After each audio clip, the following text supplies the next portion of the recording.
As 2017 comes to a close, we're taking a look back at another good year in gaming. Some would argue that it is one of the best. Stay tuned for our top 5 years in gaming to see where and if 2017 makes our list.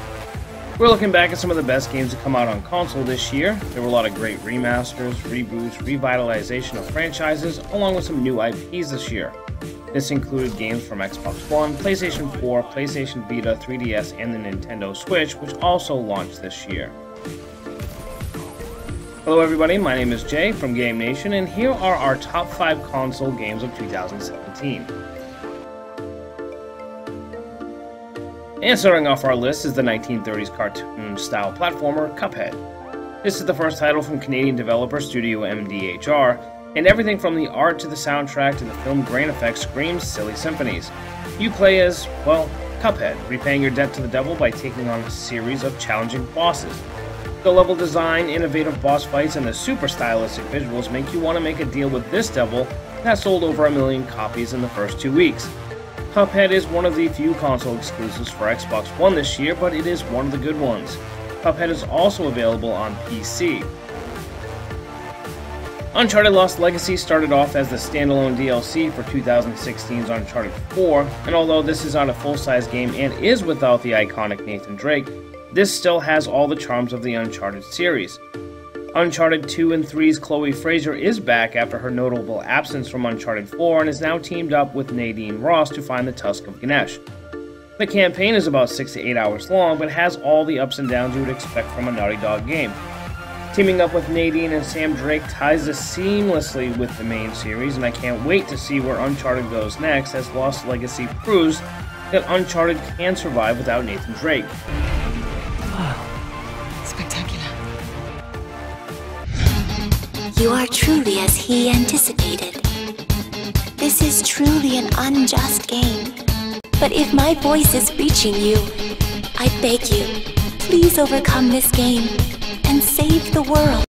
It seemed that turn-based RPGs seem to be dying out in favor of open-world action RPG experiences. I mean, look what they did to Final Fantasy 15. Then comes out one of the best turn-based RPGs to come out in the last 10 years. Persona 5 is probably the coolest game to come out this year. This is so super stylized that even the menus are fun to look at. This RPG/life simulator/dungeon crawler/mystery does everything right. You play as the Phantom Thief, solving the mystery of the metaverse while taking down the system and the man at the same time. You are joined by some of the coolest and well-designed and voiced characters in gaming this year. And there's the talking cat. Doesn't know if he's a boy or a girl. This is the adult version of Pokemon, collecting the personas instead of adorable creatures with really weird names. The game is not only cool and fun to play, but also touches upon real-world themes such as plagiarism, bullying, sexual assault, and death. Having a dungeon called Pervert Castle seems super appropriate, seeing everything that's going on with sexual misconduct in the media these days. There is no franchise as beloved as The Legend of Zelda. Nintendo decided to launch its new system in March with the latest Zelda game as the marquee launch title. The choice to launch the Switch with The Legend of Zelda Breath of the Wild was a really wise idea. Breath of the Wild quickly became a reason for owning a Switch, and was quickly given perfect scores from most reviewers and immediately considered the best game of the year. The Legend of Zelda Breath of the Wild revitalized the Zelda franchise with an open-world sandbox with tons of things to do and explore, such as shrines, temples, and Korok seeds. Zelda has everything your typical open world has: weapons, clothing, cooking, crafting, and character progression, but looks really good doing it. Breath of the Wild doesn't go for photorealism, but the art style is something to awe at.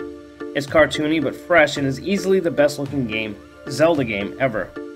You can even run off and fight Ganon right at the beginning of the game, but then you would be missing the point and all the fun. Before we reveal our number 1 pick for best game of the year, here are some Watch Mojo style honorable mentions for the best games of 2017.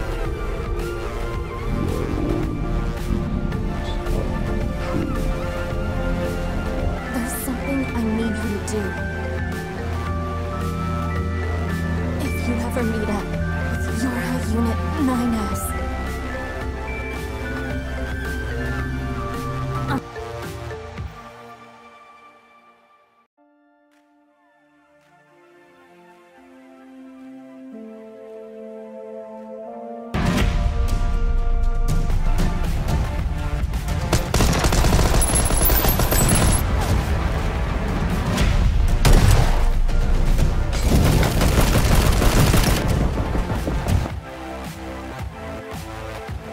When a company decides to completely rethink what it does, sometimes the results can be really fantastic.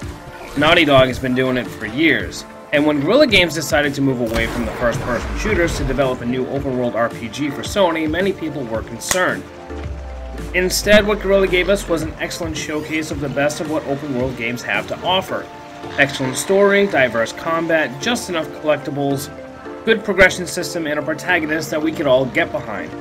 The post-apocalyptic Horizon Zero Dawn follows Aloy as she discovers what happened to the world, where she comes from, and why the machines are so damn angry.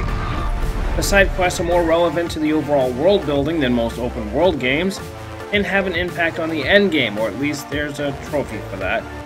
The enemies are as diverse as the combat, as each one poses a unique challenge. Mechanical enemies can also be overridden to ride or fight beside you, and the dungeon-like cauldrons open up the ability to override bigger and badder enemies. There isn't a second we have spent outside the item and merchant menus that we have not enjoyed. The expansion that released later this year added 15 hours worth of expanded map, story, environmental hazards, and challenging mechanical creatures, and even opens up the overall mythos for future installments. The Frozen Wilds has cemented Horizon Zero Dawn as our choice for the best console game of 2017. With the Uncharted series winding down, Sony needed another IP to lean on, and Horizon Zero Dawn is a very good place to start. Do you agree with our list? What are your top picks for the best games of this year? Let us know in the comments below, and be sure you hit that like and subscribe button, and keep a lookout for more news, reviews, and playthroughs right here at Game Nation. I'm Jay, over, finished, done, gone. I'm out.